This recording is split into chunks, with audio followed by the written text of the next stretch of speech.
அனைவருக்கும் அடியனின் பணிவான வணக்கங்கள். இன்றைக்கி நம்ம புதுசாக ஒரு ஜாதக ஆய்வு பண்ண போகிறோம். இதனுடைய சமீபத்தோட வந்த கிளைண்ட். ஆக்சுவலாக இவருடைய கேள்வி என்ன அப்படின்னு பார்த்தீங்கன்னா, 10ல் உச்சம் பெற்ற சூரிய தசை ஏன் நன்மையை தரவில்லை? அதாவது இவருடைய ஜாதகத்தில் வந்து 10வது வீட்டில் ஜாதகர் வந்து பார்த்திங்கன்னா கடக லக்னம். அதில் 10வது வீட்டில் மேஷத்தில் வந்து சூரியன் வந்து உச்சமாக இருக்கார். நான் அதை பற்றி நம்ம சொல்லுவோம். ஏன் அவருக்கு நன்மை தரவில்லை அப்படிங்கிறத கேள்வியோடு அந்த ஜாதகத்தில் வந்தார். இந்த சூரிய தசை முடிய போது, அதுக்கு முன்னாடி நடந்த சுக்கிர தசையை அவர் ரொம்ப ஓஹோன்னு இல்லாமல் இருந்தாலும் கூட அவருக்கு நிம்மதியாக இருந்தார். பெரிய அளவுக்கு ஒரு ஐடி கம்பெனியில் ஒர்க் பண்ணுறாரு, நல்ல நிம்மதியாக இருந்தார். இந்த சூரிய தசை வந்த உடனே அவர் ரொம்ப எதிர்பார்த்தார், சூரியன் வந்து 10வது வீட்டில் இருக்குது, அதாவது 10வது வீட்டில் ஒரு பாவியாவது இருக்க வேண்டும் அப்படிங்கிறது நம்முடைய பழைய ட்ரெடிஷ்னல் கான்செப்ட். 10வது வீட்டில் அதாவது சுபகிரகங்களோ அசுபகிரகங்களோ ஏதாவது ஒரு கிரகமாவது இருக்க வேண்டும், அதில் வந்து காலியாக இருக்கக்கூடாது அப்படின்ட்டு. ஆனால் 10வது வீட்டில் சூரியனே உச்சம் பெற்று இருக்கார் இந்த ஜாதகத்தில். அது டேட் ஆஃப் பர்த் டைம்லாம் சொல்கிறேன், அதை எக்ஸ்ப்ளனேஷன் பண்ணுறோம். இதை கேபி முறையில் எப்படி நான் அனலைஸ் பண்ணி சொன்னேன், அவருடைய கேள்விக்கு எப்படி நான் பதில் சொன்னேன் அப்படிங்கிறத பார்ப்போம். இவருடைய டேட் ஆஃப் பர்த் வந்து 10/5/1983. அவர் கொடுத்த நேரம் வந்து 10:45. அதாவது காலையில் 10:45 அவர் பிறந்ததாக சொல்லியிருக்காரு. ரெக்டிஃபை டைம் வந்து 1 நிமிஷம் நான் கூட்டியிருக்கேன், அவ்வளோதான். இந்த ரூலிங் பிளானட்டை வச்சு 1 நிமிஷம் கூட்டியிருக்கேன். 10:46 10 பிறந்த ஊர் வந்து பெங்களூரில் பிறந்திருக்காரு. அவர் பிறக்கும்போது இருந்த தசா புத்தி புதன் தசை 8 வருஷம் 11 மாதம் 14 நாள் புதன் தசை. நடப்பு தசை சூரிய தசை, சுக்கிர புத்தி, புதனுடைய அந்தரம், சனியோட சூட்சமம்.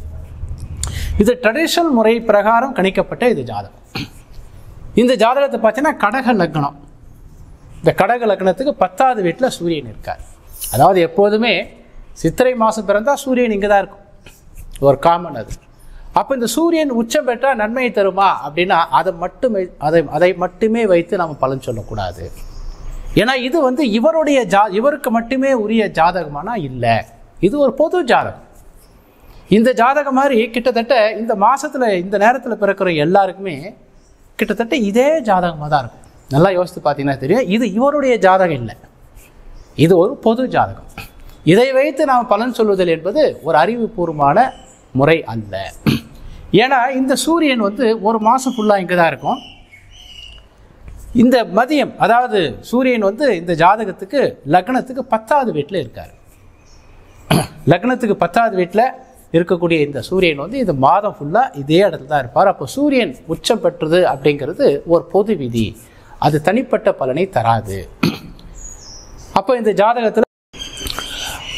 ஜாதகத்தை எப்படி நம்ம கணிக்கிறதுனா டிகிரி சுத்தமாக கணிக்க வேண்டும். இந்த லக்னம் என்ன பாகையில் ஆரம்பிக்குது, 2வது வீடு என்ன பாகையில் ஆரம்பிக்குது, அப்படி தான் பார்க்கணுமே வெளிய வெறுமனே லக்னங்கிறது நம்ம போட்டிங்கன்னா அது சரியாக வராது. உதாரணத்துக்கு நீங்கள் 10 மணிலேருந்து, அதாவது 10:30 மணிலேருந்து 12:30 மணி வரைக்கும் இதே லக்னம் தான் இருக்கும். அப்போ இந்த லக்னத்தில் பிறந்தவங்க எல்லாம் ஒரே மாதிரி இருப்பாங்களா? ஒரு நாளைக்கு 12 பேர் தான் பிறக்கிறாங்களா? நல்லா யோசித்து பார்க்கணும். ஓகேங்களா? ஒரு நாளைக்கு 12 பேராக பிறக்கிறாங்க, அது மட்டுமா? ஒரு மாதம் ஃபுல்லாக இதே மாதிரி தானே இருக்கும். அப்போ ஒரு மாதத்துக்கு 12 பேர் தான் பிறக்கிறாங்களா? சில பேர் புத்திசாலித்தனமாக சொல்லுவாங்க, இல்லை சந்திரன் 2 நாளைக்கு 1 டைம் மாறுது. அப்போ சந்திரன் தானே மாறுது, மற்ற கிரகங்களாக மாறுதா? அதனால் அடிப்படை கூறுகள் முதல்ல புரிஞ்சுக்கணும். இந்த உலகத்தில் பிறந்த எந்த ஒரு மனிதனும் ஒரு மனிதன் மாதிரி இன்னொரு மனிதன் இல்லை அப்படிங்கிறத புரிஞ்சுக்கணும் ஃபஸ்ட்டு. அது புரியாமல் நாம் எங்கள் சூரியன் உச்சம் பெற்றாரு, ஆட்சி பெற்றாரு, இதெல்லாம் வந்து பொது விதி. இதெல்லாம் முண்டே அஸ்ட்ராலஜிக்கு சொல்லக்கூடிய பலன்கள். சூரியன் உச்சம் பெற்றிருக்கிற நேரத்தில் உங்களுக்கு பூமிக்கும் சூரியனுக்கும் இடைப்பட்ட தூரம் கம்மியாக இருக்கும், வெளிச்சம் ரொம்ப அதிகமாக இருக்கும். அது சித்திரை மாதம் சொல்கிறது. சூரியன் நீச்சமாகக்கூடிய காலகட்டத்தில் இங்கே நீச்சமாகும் சூரியன், ஐப்பசி மாதம் நீச்சமாகும். அப்போது சூரியன் வெளியிலே வராது. ஐப்பசி மாதம் ஃபுல்லாக அப்படியே மந்தமாக தான் இருக்கும், சூரிய வெளிச்சம் பெரிய அளவுக்கு வராது, அதனால் நீச்சம். இது உலகத்துக்கு சொல்லக்கூடிய பலன். தனிப்பட்ட ஜாதகத்துக்கு உச்சம் அப்படிங்கிறதுலாம் சரியாக வராது என்பது அடியனுடைய தாழ்மையான கருத்து. ஆராய்ச்சி பண்ணுறவங்க ஆராய்ச்சி பண்ணுங்க. முதல்ல ஒரு 2 நிமிட வித்தியாசத்தில் பிறக்கிறவனே வேறு மாதிரி இருக்கான். அப்படின்னும் போது 2 மணி நேரத்தில் பிறந்தவனை ஃபுல்லாக ஒரே மாதிரி ஆகும். ஒரு மாதத்தில் ஒரு குறிப்பிட்ட நேரத்தில் பிறந்தவனையெல்லாம் ஒரே மாதிரியாக வைக்கிறதுங்கிறது சரியில்லை. அதாவது இந்த ஜாதகத்தை பொறுத்த வரைக்கும் இவருக்கு என்ன சொல்லப்பட்டதுன்னா, 2வது வீட்டுக்குடைய கிரகம் 10வது வீட்டில் உச்சம் பெற்றது ரொம்ப நல்லா இருக்கும் அப்படின்னு சொன்னாங்க. ஆனால் பார்த்தீங்கன்னா சூரிய திசையில் கடுமையான வீழ்ச்சி. அது எப்படிங்கிறத ஆராய்ச்சி பண்ணுறோம். இந்த ஜாதகத்தோடைய டேட் ஆஃப் பர்த், டைம் எல்லாத்தையும் நான் கேபி முறையில் கணிச்சு அதனுடைய ஸ்க்ரீன்ஷாட்டை நான் இங்கே சொல்கிறேன். நான் சொல்லிவிட்டு அதுக்கப்புறம் இதை வந்து புதுசாக இந்த வீடியோவை புதுசாக பார்க்குறவங்க ஒரு சிந்திக்கக்கூடிய திறனோட பாருங்கள். ஒரு நாளைக்கு 12 பேர் பிறக்கலை அப்படிங்கிறது உங்களுக்கு தெரியுமான்னு பாருங்கள். உலகம் ஃபுல்லாக இது வந்து உலகம் ஃபுல்லாக தான். இந்த கிரகம் வந்து பெங்களூருக்கோ இதுக்கோ வராது. இந்த கிரகம் வந்து உலகம் ஃபுல்லாக ஒரே மாதிரி தான் இருக்கும். ஒரு குறிப்பிட்ட நேரத்தில் சூரியன் வந்து ஒரு 10 டிகிரியில் இருக்குது அப்படின்னா உங்களுக்கு உலகம் ஃபுல்லாக அதே டிகிரியில் தான் இருக்கும்.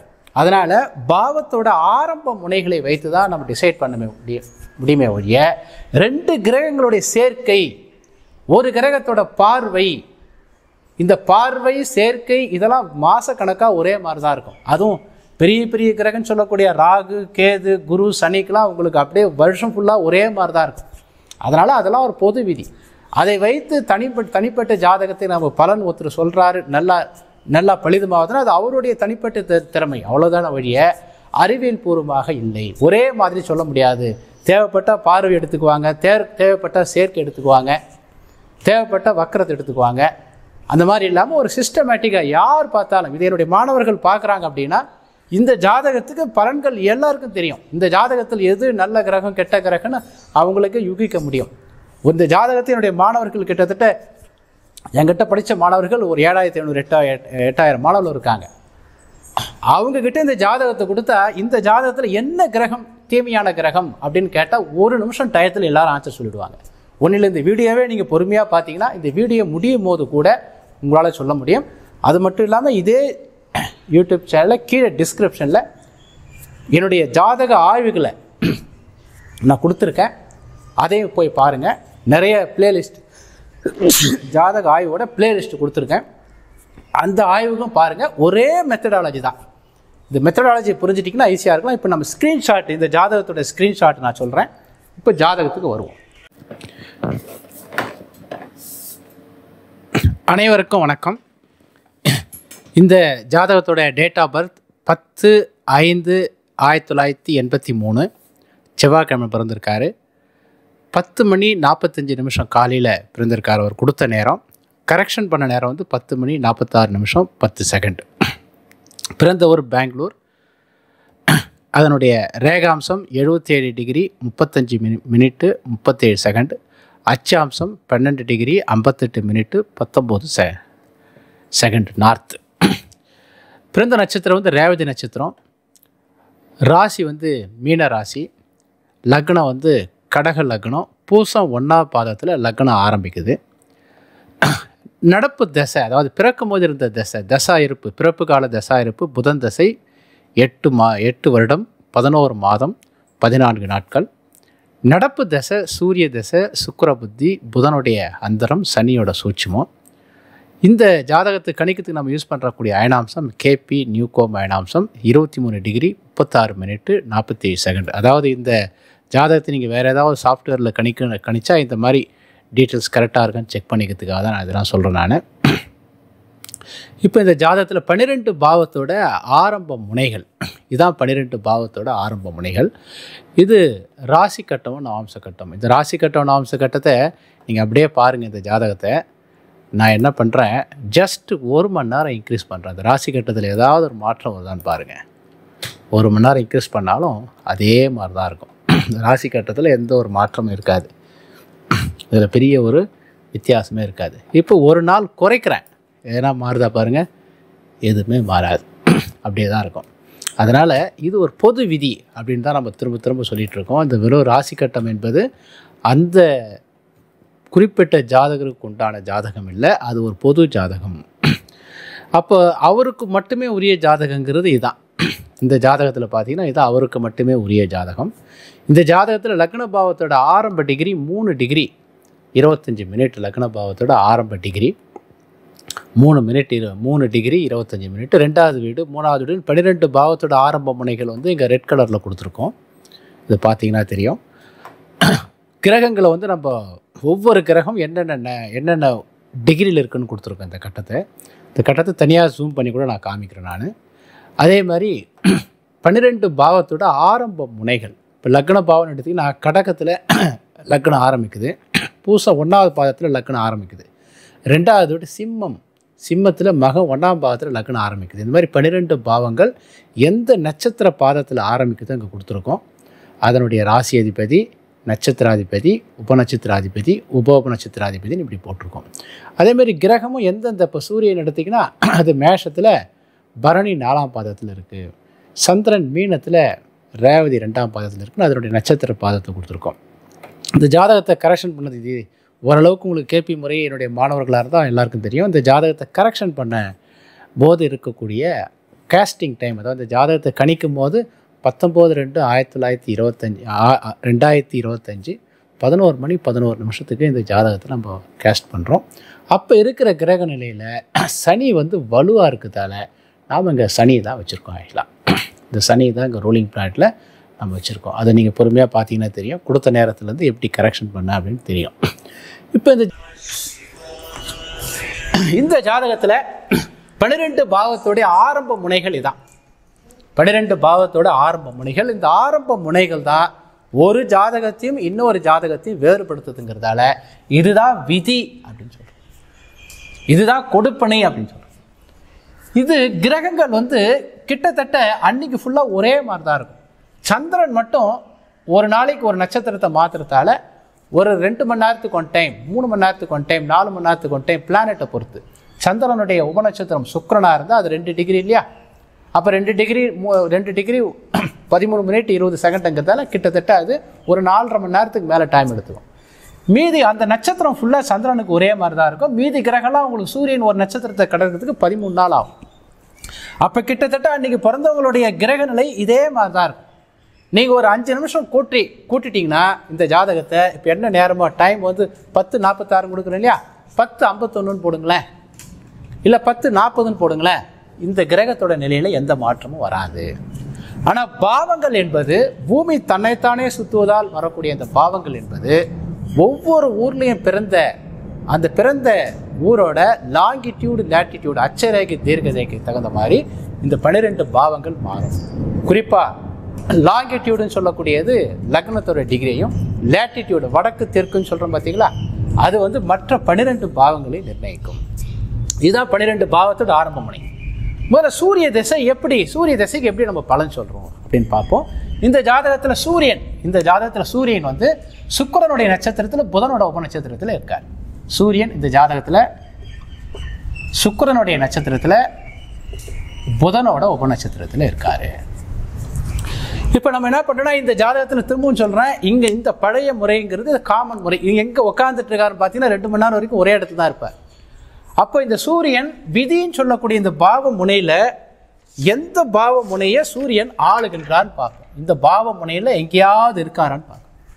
இந்த பாவ முனையில் ஃபஸ்ட்டு பார்க்க வேண்டிய இடம் உபநட்சத்திரம். அதனால தான் இதை ரெட் மார்க்கில் கொடுத்துருக்கேன், பாவ உபநட்சத்திரம். அதுக்கப்புறம் உபநட்சத்திரம், இது பாவ நட்சத்திரம் இங்கே இருக்கான்னு ஃபஸ்ட்டு பார்ப்போம். இதுதான் ஃபஸ்ட்டு ரேங்க், பவர்ஃபுல் ரேங்க்கு தான் இது. 2வது ரேங்க்கு, இது 3வது ரேங்க்கு. அப்போ பாவமுனையில் எங்கே பாவமுனை உபநட்சத்திரமாக சூரியன் இல்லை. அடுத்து உபநட்சத்திரமாக இருக்காரான்னு பார்க்குறோம், அங்கேயும் இல்லை. அதுக்கப்புறம் நட்சத்திராதிபதியில் பார்க்கும்போது 3க்கும் 7க்கும் 11க்கும் வராரு. அப்போ 3, 7, 11 சொல்கிறோம். ஏன் இந்த நட்சத்திராதிபதி 3வது கேட்டகரியை எடுக்கிறேன்னா இது 1 மணி நேரம் வரைக்கும் மாறாது. அதனால இது பிராட் பேண்ட். அந்த பிராட் பேண்டுங்கிறது பெரிய விஷயம் இல்லை. ஒரு பிளே கிரவுண்டில் போயிட்டு இங்கே கார் ஓட்டுறதுங்கிறது பெரிய விஷயம் இல்லை. ரோட்டில் கார் ஓட்டினா தான் முதல்ல ஆரம்ப நிலையில் இருக்குங்களோட அது எடுத்துக்கலாம். அதாவது இதனுடைய தன்மை நீர்த்து போனது, டைலூட்டுன்னு சொல்லுவோம். இது ரொம்ப ஷார்ப்பு. அதனால் என்னென்னு பார்த்தீங்கன்னா இதை விட இது மத்தியமமாக இருக்கக்கூடிய இந்த உபநட்சத்திரம் தான் வலிமையானதுன்னு இது எடுத்துக்கிறோம். இது 1, 2, 3ன்னு எடுத்துக்கிறோம். இந்த சூரியன் இங்கே எங்கேயும் இல்லை, இங்கேயும் இல்லைங்கிறதால இந்த இடத்துல இருக்கிற 3, 7, 11 போட்டாச்சு. சூரிய தசைக்கு பலன் சொல்கிறோம். அதுக்கப்புறம் சுக்கிரன், எப்போதுமே ஒரு கிரகம் அது நின்ற நட்சத்திரத்தினுடைய பலனையும் உபநட்சத்திரத்தினுடைய பலனையும் தரும். நட்சத்திரம் முதல் பகுதி, உபநட்சத்திரம் 2வது பகுதி அப்படின்னு பிரிச்சுக்கணும். இது நட்சத்திரம், இது உபநட்சத்திரம். இந்த நட்சத்திரம்னா என்ன, உபநட்சத்திரம்னா என்னன்னு பார்க்குறவங்க என்னுடைய யூடியூப் சேனலில் சாரி, இதே டிஸ்கிரிப்ஷன் என்னுடைய வெப்சைட் இருக்கும், www.astrodevaraj.com ஒரு வெப்சைட் இருக்குது. அந்த வெப்சைட்டை போய் பாருங்கள். அதேமாதிரி நம்முடைய பயிற்சி மையில் டைரக்ட் கிளாஸ் இருக்குது, ஆன்லைன் கிளாஸ் இருக்குது. ஆன்லைன் கிளாஸுக்கு வந்து வருகின்ற 16/4/2025 அன்றைக்கி நம்ம புதுசாக ஒரு பேட்ச் ஆரம்பிக்கிறோம். அந்த பேட்சில் ஓரளவுக்கு அடிப்படை ஜோதிடம் உங்களுக்கு தெரிஞ்சிருந்தால் அந்த பேட்சில் கலந்துக்கலாம். இதுக்கு 60 ரெக்கார்டட் வீடியோ இமீடியட்டாக நம்ம கொடுத்துட்றோம், கொஞ்சம் ஸ்டடி மெட்டீரியல். அதுக்கப்புறம் எங்களுடைய பயிற்சி மையத்தில் சார்பாக நடத்தக்கூடிய டெலகிராம் ஒரு 10 வருஷமாக இயங்கிட்டு இருக்கிற குரூப்பில் உங்களுக்கு மெம்பர் ஆகிடுவோம். அப்புறம் 15 லைவ் ஜூம் கிளாஸ். இது சம்மந்தமான விஷயத்தை எனக்கு கால் பண்ணுங்கள், நான் சொல்கிறேன் உங்களுக்கு. என்னோடய வெப்சைட்டில் போய் பார்த்தீங்கன்னாலும் உங்களுக்கு தெரியும். அப்போது நம்ம என்ன பண்ணுறோன்னா, இப்போ சப்ஜெக்ட்டுக்கு வந்துடுறேன். இந்த சூரியன் வந்து சுக்கிரனுடைய சாரத்தில் இருக்குது. சுக்கிரன் வந்து இந்த ஜாதகத்தில் எந்த பாவத்துக்கு உபநட்சத்திரமாக இருக்குன்னு பார்த்துட்டு வரும்போது 10வது வீட்டுக்கும் 12வது வீட்டுக்கு வரார். அப்படியே பார்த்துட்டு வரும்போது 10வது வீட்டுக்கும் 12வது வீட்டுக்கு, அப்போ 10, 12ன்னு போட்டுடுறீங்க. அதாவது நம்ம இங்கே சிக்னிஃபிகேட்டர் குறிகாட்டி இருக்கும் எதை எடுக்கிறோன்னா, பாவ முனைகள் அப்படிங்கிறது தான் அவருக்கு மட்டுமே உரியது. கிரகம் என்பது உலகம் ஃபுல்லாக இருக்கிறதால இது பொது விதி. இதை எடுத்து இங்கே அப்ளை பண்ணுறோம் நம்ம. ஓகேங்களா? பாவ முனை அப்படிங்கிறது இந்த பேனா இருக்குல்ல, இந்த பேனாவில் முக்கியமான பகுதி எது? இந்த டிப்பு தான் முக்கியமான பகுதி. இந்த டிப்பு இருக்கு, இதான் எழுத முடியும். அதுக்காக டிப்பு வச்சு எழுத முடியாது. அப்போ இதெல்லாம் ஹோல்டிங். அப்போ ராசிங்கிறது இந்த பேனான்னு எடுத்துக்கங்க. நட்சத்திரம் என்பது இந்த ஏரியா, உபநட்சத்திரங்கிறது கடைசி முனை. ஓகேங்களா? அப்போ 10, 12. அதுக்கப்புறம் புதன் எந்த வீட்டுக்கு உபநட்சத்திரமாக இருக்குன்னா, அப்படியே நீங்கள் பார்த்துட்டு வந்தீங்கன்னா புதன் வந்து 8வது வீட்டுக்கு வராது. அப்போ 8ன்னு போட்டுருங்க. இதுதான் நட்சத்திரம் சம்பவத்தை காட்டும், உபநட்சத்திரம் அந்த சம்பவத்துக்கு சாதக பாதகத்தை தெரிவிக்கும். அப்போ நட்சத்திரம் காட்டிய சம்பவம் என்னன்னா 10, 12. இந்த 10, 12 8வது வீடு வளர்க்குமானா வளர்க்கும். 10வது வீட்டையும் டெவலப் பண்ணுது, 12வது வீட்டையும் டெவலப் பண்ணுது, 8வது வீட்டையும் டெவலப் ஆகுது. அப்போ 8, 10, 12. அப்போ இங்கே 8, 12 வந்துடுறதால 10வது வீடு தொழிலும் செய்கிறார், ஆனால் நிறைய லாஸ் ஆகுது. நம்ம ஏற்கனவே நம்ம வீடியோவை தொடர்ந்து பார்க்குறவங்களுக்கு தெரியும். நம்ம ஒரு தம்பு ரூல் வச்சுருப்போம், 2, 4, 6, 10. அப்புறம் 1, 3, 7, 11, 5, 9, 8, 12. இதில் ரெட் மார்க்கில் எழுதிடலாம் உங்களுக்கு புரியுங்கிறதுக்காக. 5, 9, 8, 12. இதுதான் ஒரு ஜாதகத்தில் மோசமான அமைப்பு. 2, 4, 6, 10 நல்லா இருக்கும். 8, 12 வரும்போது கடுமையான வீழ்ச்சி. 5, 9ங்கிறது லக்னத்துக்கு தீமை தராது, என்னோட லக்னத்தோட திரிகோண பாவம் இல்லையா. ஆனால் 10வது வீட்டுக்கு 8, 12ங்கிறதால தொழிலை முடைக்கிடும், பொருளாதாரத்தை வீழ்ச்சி பண்ணிடும். அதனால நம்ம என்ன பண்ணுறோம், இதுதான் தம் ரூல். இந்த ரூலை மட்டுமே வைத்துக்கொண்டு நீங்கள் புதுசாக இந்த சேனலை பார்க்க வரீங்கன்னா கொஞ்சம் கவனமாக இந்த வீடியோவை பார்த்துட்டு பிளேலிஸ்ட்டில் இருக்கிற மற்ற வீடியோவை பாருங்கள், உங்களுக்கு தெரியும். முதல்ல இந்த உலகத்தில் பிறந்த எந்த ஒரு மனுஷனும் தனித்தன்மையானவன் அப்படிங்கிறத புரிஞ்சுக்கணும் ஃபஸ்ட்டு. அப்படி புரிந்தாதான் உங்களுக்கு வறுமையாக ஒழிய. ஒரு நாளைக்கு 12 பேர் பிறக்கிறாங்களா யோசிப்பாகணும். உலகங்கிறது நம்ம ஊரா? உலகங்கிறது சென்னை மட்டுமா, பெங்களூர் மட்டுமா, இந்தியா மட்டுமா? பிரமாணமானது. ஒரு நாளைக்கு வந்து பார்த்தீங்கன்னா கிட்டத்தட்ட 3,85,000 குழந்தை பிறக்குது. வேணா கூகுளில் போயிட்டு சர்ச் பண்ணி பாருங்கள், new birth baby per day அப்படின்னு சர்ச் பண்ணி பாருங்கள், உங்களுக்கு அது ரிசல்ட் தெரியும். ஓகேங்களா? இப்போ இந்த இப்போ 8, 12ங்கிறதால இந்த சூரிய திசை ஜாதகருக்கு கடுமையான பிரச்சனையை தரும். கடுமையான பிரச்சனை, மன உளைச்சல், டென்ஷன்லாம் அதிகமாக இருக்கும். ஏன்னா 8வது வீடு என்பது இது எத்தனை ரீதியாக இருக்குன்னா, இதுதான் நம்ம மூலம் சம்பவம் தீர்மானித்தல்னு சொல்லிக்கிறோம். மூலம்ங்கிறது 3வது பாவம் 8வது வீட்டை தொடர்பு கொள்ளுது, 7வது வீடு 8வது வீட்டை தொடர்பு கொள்ளுது, 11வது வீடு 8வது வீட்டை தொடர்பு கொள்ளுது.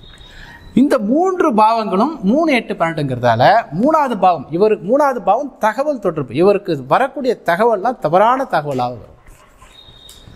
3வது பாவம் உணர்ச்சி வசப்படுதல், உணர்ச்சி மண்டலம் சொல்கிறோம் இல்லையா, நரம்பு மண்டலம் சொல்கிறோம் இல்லையா, ஜாதகருக்கு கோபம் அதிகமாக வரும்.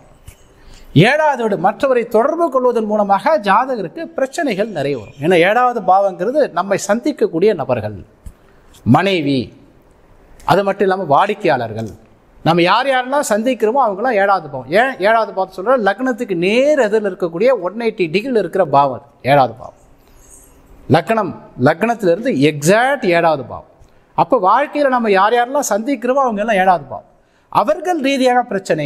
11வது வீடு மகிழ்ச்சி, சந்தோஷம் தான், திருப்தி தான் 11வது பாவம். அதுவும் பிரச்சனையாகுது, நண்பர்களும் பிரச்சனையாகிறாங்க. அப்போ இந்த சூரிய திசையில் ஜாதகருக்கு இந்த பிரச்சனைகள்.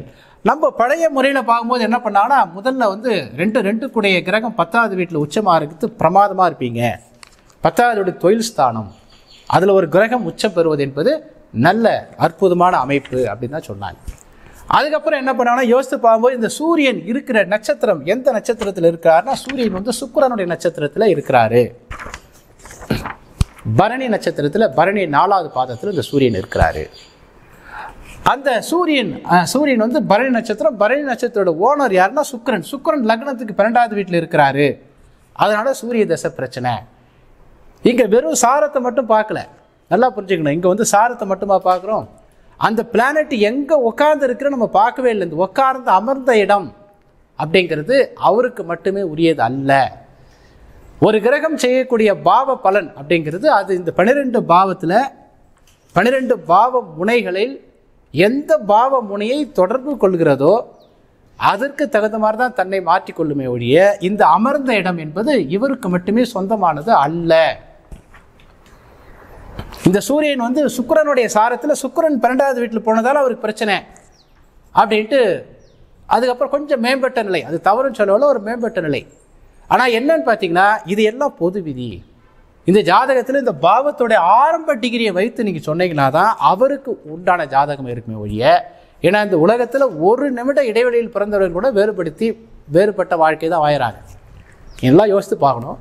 ஒரே தாய் தந்தைக்கு பிறந்த 2 குழந்தைகள் சம வாய்ப்புகள் இருந்தாலும் கூட, இன்னைக்கு ஒரு சிலர் சொல்கிறாங்க, நிறைய பேர் இன்னைக்கு புதுசாக சில பேர் பெரிய அறிவாளி மாதிரி பேசிகிட்டு இருக்காங்க, ரெட்டை குழந்தைக்கு எங்கேயோ தானே பிறக்குதுன்னு. ஒரே மருத்துவமனையில் 5 நிமிஷம் கழிச்சு குழந்தை பிறக்கலன்னு நினைக்கிறீங்களா? போயிட்டு எக்மோர் ஹாஸ்பிட்டல் போய் பாருங்கள். சென்னை எக்மோர் ஹாஸ்பிட்டலு, கேஎம்சி, அப்புறம் பார்த்தீங்கன்னா ஸ்டான்லி ஹாஸ்பிட்டல், அதுக்கப்புறம் இங்கே மயிலாப்பூரில் கோஸ் ஹாஸ்பிட்டல், இது மாதிரி நிறைய ஹாஸ்பிட்டல். ஒரு சென்னை சென்ட்ரல்லேருந்து ஒரு 5 கிலோமீட்டருக்கு பெரிய காம்பஸில் ஒரு வட்டம் போட்டிங்கன்னா ஒரு நாளைக்கு அந்த இடத்துல வந்து 700-800 குழந்தைங்க பிறகு. ஒரு நாளைக்கு இருக்கிறது 1400 மினிட்ஸ் தான், 1440 நிமிஷம் தான். நீங்கள் சென்னை மட்டும் சொல்கிறேன், சென்னையோட ஹார்ட் ஆஃப் தி சிட்டியில் சொல்கிறேன். இன்னும் சென்னைக்கு பக்கத்தில் இருக்கிற பூந்தமல்லி, ஆவடி, அம்பத்தூர், இந்த தாம்பரம், இந்த ஏரியாலாம் சொன்னீங்கன்னா சென்னையில் மட்டும் ஒரு நாளைக்கு 2000 குழந்தை பிறக்கும்.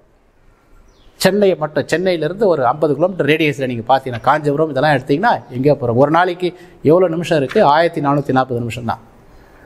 அப்போது ஒரே நேரத்தில் பிறக்க மாட்டாங்கன்னு நினச்சிட்டு இருக்கோம். நமக்கு தெரியாமல் இருக்கிறதால ஒரு ஆண் காலம் பெண் காலம்னு ஒரு 15 நிமிஷம் மாற்றிட்டு இருக்கோம். 2 மணி நேரம் வரைக்கும் பிறந்தவன் ஒரே மாதிரி இருப்பானாங்கிற அறிவு வேணும் நமக்கு முதல்ல. இந்த அறிவு வந்து ஜோதிட துறையில் இருக்கிறவங்க நிச்சயம் வேணும். பொதுமக்களுக்குவே இது தெரியும். 2 மணி நேரத்தில் ஒரு குழந்தை பிறக்காதா, ஒரு நாளைக்கு 12 குழந்தை தான் பிறக்குதா அப்படிங்கிற அறிவு வேணும்.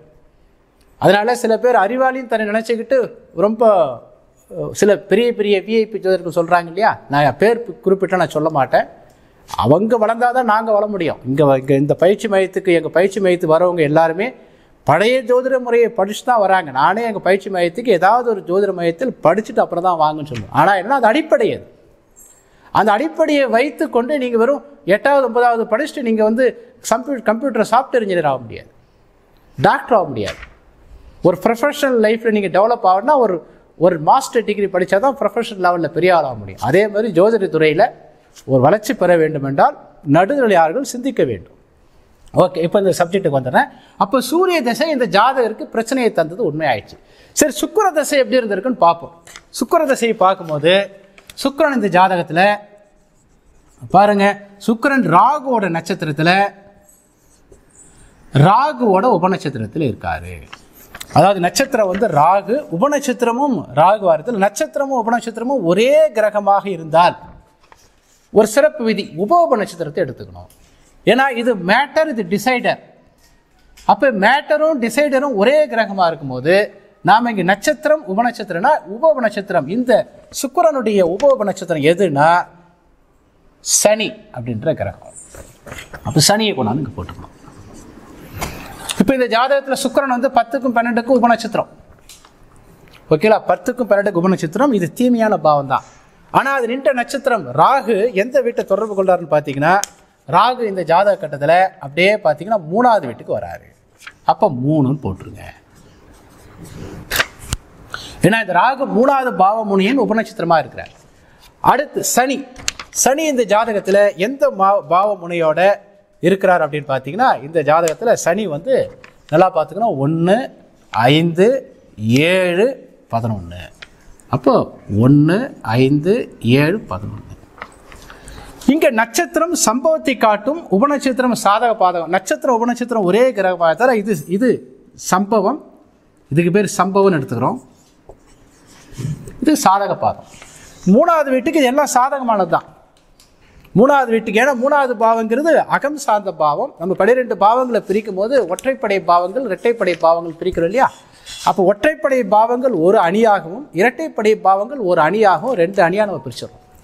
அப்போ இந்த 3வது வீட்டுக்கு இது சாதகமான வீடுங்கிறதால இங்கே என்னன்னா 1, 3, 5, 7, 11வது வீட்டை சுக்கிரன் தொடர்பு கொள்கிறது. சுக்கிரன் இந்த ஜாதகத்தில் என்ன வீட்டை தொடர்பு கொள்ளுது? 1, 3, 5, 7, 11வது வீட்டை தொடர்பு கொள்றதால சுக்கிர தசை மகிழ்ச்சி அகம் சார்ந்த திசையாயிடுச்சு. சுக்கிர தசையில பொருளாதார ரீதியாக பெரிய அளவுக்கு வளரல. ஏன்னா பொருளாதார ரீதியாக வளர வேண்டும் என்றால் 2, 4, 6, 10ஆம் பாவங்களை தொடர்பு கொள்ள வேண்டும். இங்க 10வது வீடு 12வது வீடு வீக்கா போச்சு. அப்போ முதலீடுகள் எதுவும் இல்லைங்க. ஆனால் நிம்மதியான வாழ்க்கை. 12வது வீடு கெட்ட வீடு.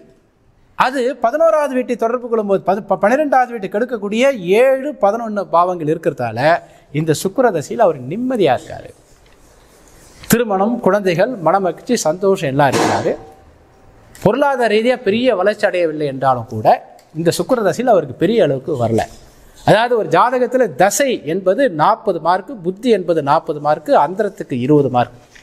அந்தரத்துலேருந்து சூட்சுமத்துக்கு 5 மார்க் கொடுத்துட்டிங்கன்னா அந்தரத்துக்கு மட்டும் 15 மார்க்னு எடுத்துக்கலாம். ஒரு 100 மார்க்குன்னு போகும்போது தசாநாதன் பலவீனமாக போயிட்டாவே, திசை அப்படின்னா என்ன அர்த்தம்? நம்மை அந்த கிரகம் ஒரு டைரக்ஷனில் அழைச்சிட்டு போகுது. அப்போ இந்த தசாநாதன் இங்கே நல்லா இருக்கிறதால இங்கே பெரிய அளவுக்கு, இந்த தசையில் 7 இருக்கிறதால 8 பெரிய அளவுக்கு வேலை செய்யாது. இந்த தசையில் 5 இருக்கிறதால 6 பெரிய அளவுக்கு வேலை செய்யாது. இந்த தசையில் 11 இருக்கிறதால 12 பெரிய அளவுக்கு வேலை செய்யாது. அப்போ 5, 7, 11 இருக்கிறதால 6, 8, 12வது பாவங்கள் இந்த தசையில் வந்து வேலை செய்யாது. நிம்மதியாக அப்படியே போயிட்டு இருக்காரு. மனமகிழ்ச்சி, சந்தோஷம், குழந்தை பிறப்பு, இது எல்லாமே இருக்கு. சூரிய தசை வந்த உடனே என்ன ஆகுறாருன்னா அவர் பிஸ்னஸ் பண்ணலான்னு ஒரு ஐடியா வருது. ஏன்னா சூரியன் வந்து ஜாதகத்தில் 10வது வீட்டில் உச்சமாக இருக்காரு, 2 கூடிய கிரகம். ஏன்னா சுக்கிரன் வந்து லக்னத்துக்கு 12வது வீட்டில் போயிட்டார். அப்போ சுக்கிர தசை தான் பிரச்சனை அப்படின்னு சொல்லிட்டு அவர் பயந்துட்டு இருந்தார். சுக்கிர தசை தான் பிரச்சனை. சுக்கிரன் வந்து லக்னத்துக்கு 12வது வீட்டில் போயிட்டாரு. அவர் இருக்கிற சாரமும் என்னன்னு பார்த்தீங்கன்னா, இந்த ஜாதகத்தில் சுக்கிரன் இருக்கக்கூடிய சாரமும் என்னன்னு பார்த்தீங்கன்னா, அவர் திருவாதிரை நட்சத்திரத்தில் இருக்கார். அந்த நட்சத்திரத்துக்குண்டான கிரகம் ராகுவும் 12வது வீட்டில் இருக்கு இல்லையா? அப்போ என்ன ஆகுதுன்னா, அந்த சுக்கிர தசை தான் அவருக்கு பிரச்சனை நினச்சிட்டு இருக்காரு. ஆனால் சுக்கிர தசையில் அவருக்கு பிரச்சனை இல்லை, வருமானம் பெரிய அளவுக்கு வரல, நிம்மதியாக அப்படி போயிட்டு இருக்கு. அப்போ சூரிய திசையில் அவர் பெரிய வளர்ச்சி அடையலாம் சொல்லிட்டு சில ஜோதிடர்கள் அவருக்கு சொல்லியிருக்காங்க. நான் அவங்கள யாரும் குறை சொல்ல வரல, ஏன்னா அவங்களுக்கு தெரியாது. நாம இதான பார்த்துட்டு வந்தோம். ஆரம்ப நிலையில் வரவங்க, புதுசாக ஜோதிடம் படிக்கிறவங்க இதான பார்ப்பாங்க. புதுசாக ஒரு 6 மாதம் வரைக்கும் ஜோதிடம் பார்க்குறவங்க எதை பார்ப்பாங்க? இந்த கட்டத்தை தான் பார்ப்பாங்க. இது ஒரு பொது கட்டம், இது அவருக்குமே மட்டுமே உரிய கட்டமாக இது. அதனால இந்த ஜாதகர் பல்வேறு வகையில் பார்த்துட்டு அப்புறம் நம்மளோட யூடியூப் சேனல்லாம் பார்த்துட்டு வித்தியாசமாக இருக்கே அப்படின்னு சொல்லிட்டு ஜாதகம் பார்க்க வந்தார். சமீபத்தில் தான், போன மாதம் தான் வந்தார் அவர்.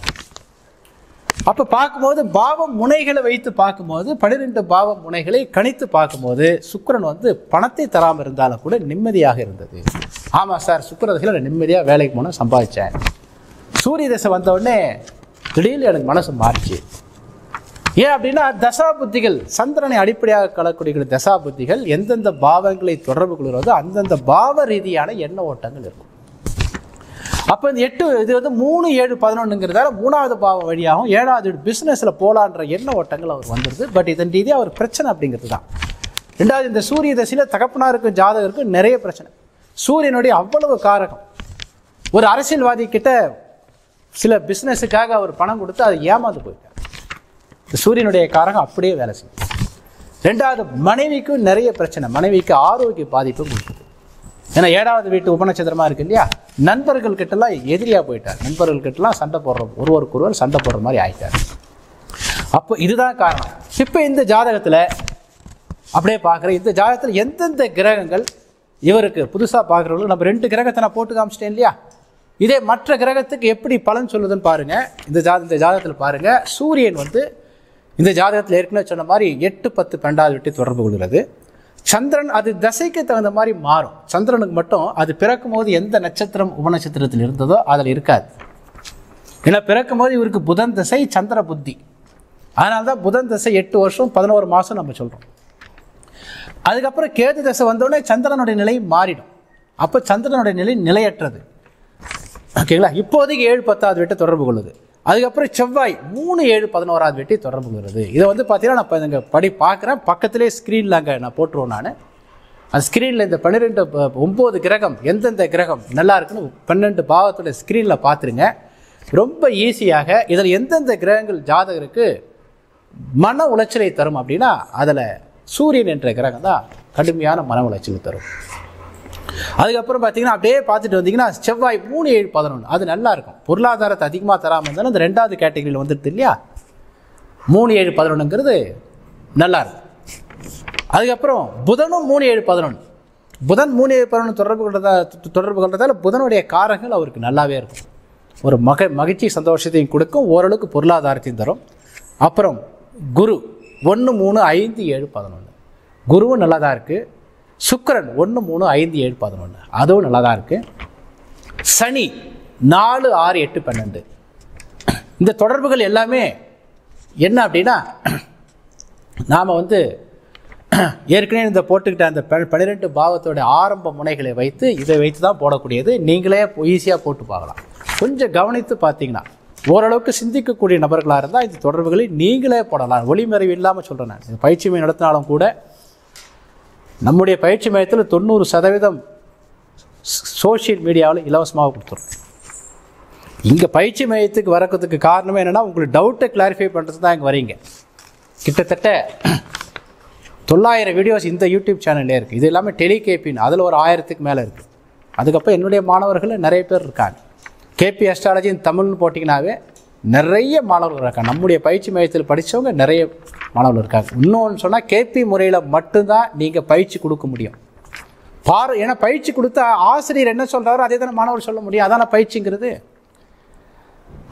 பழைய ட்ரெடிஷனில் உங்களுக்கு அந்த மாதிரி வராது. ஏகப்பட்ட ரூல்ஸ் அண்ட் ரெகுலேஷன். ஓகே, இங்கே பார்த்தீங்கன்னா அதுக்கப்புறம் ராகு 4, 8, 10, 12 கேது 2, 11 அப்போ 9 கிரகத்தில் எது உங்களுக்கு பொருளாதார இதே நல்ல கிரகம்னா கேது தான் பிரமாதமான கிரகம். அந்த கேது திசை வராது. அதே மாதிரி அடுத்து வரக்கூடிய திசை சந்திர திசை 6, 9க்கு உபநட்சத்திரமாக இருக்கிறதால அவர் வந்து வேலைக்கு போகிறதே பெஸ்ட்டு. அவர் ஏன்னா அந்த ஜாதகத்தில் வேலைக்கு போகிறது பெஸ்ட்டாக உத்தியோகம் பண்ணுறது பெஸ்ட்டாக அப்படின்னு பார்க்கும்போது வேலை வாய்ப்புகள் அப்படிங்கிறது 6வது பாவமும், உத்தியோகம் வேலை வாய்ப்புகள் 6வது வீடு, உத்தியோகம் என்பது 6வது வீடு, 7வது வீடு தான் பிஸ்னஸ்ங்கிறது.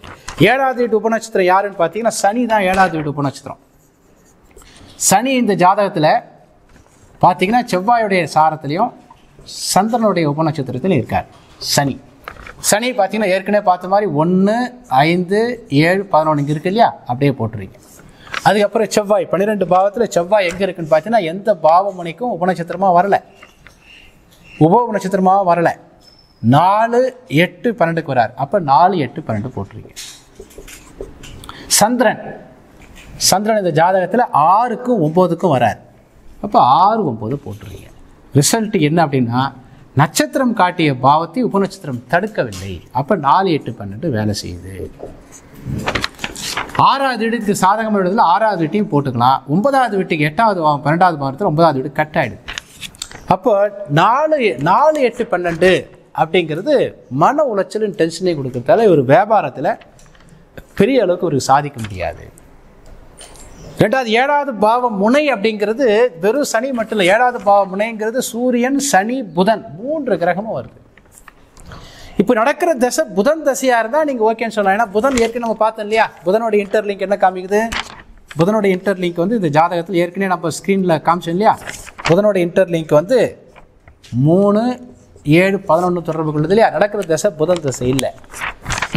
2வது அந்த கொடுப்பனைங்கிறது மாத சம்பளமே பெஸ்ட்டு. அதனால் நீங்கள் ஏன்னா அடுத்து வரக்கூடிய தசை சந்திர தசை 6க்கும் 9க்கும் சப்ளாடுங்கிறதால மாத சம்பளத்துக்கே போங்க. பட் சூரிய தசை அளவுக்கு சந்திர தசை பெரிய அளவுக்கு இருக்காது. இந்த ஜாதகத்தில் எப்பப்பெல்லாம் சூரிய புத்தி வருதோ, சனி புத்தி வருதோ, ராகு புத்தி வருதோ அப்போ கடுமையான மன உளைச்சல் டென்ஷன்லாம் நிறைய இருக்கும் அப்படின்னு சொல்லி இந்த வீடியோவை நிறைவு செய்கிறோம். அடுத்த வீடியோவில் வேறு ஒரு டாப்பிக்கில் விரிவாக பார்ப்போம். நன்றி, வணக்கம்.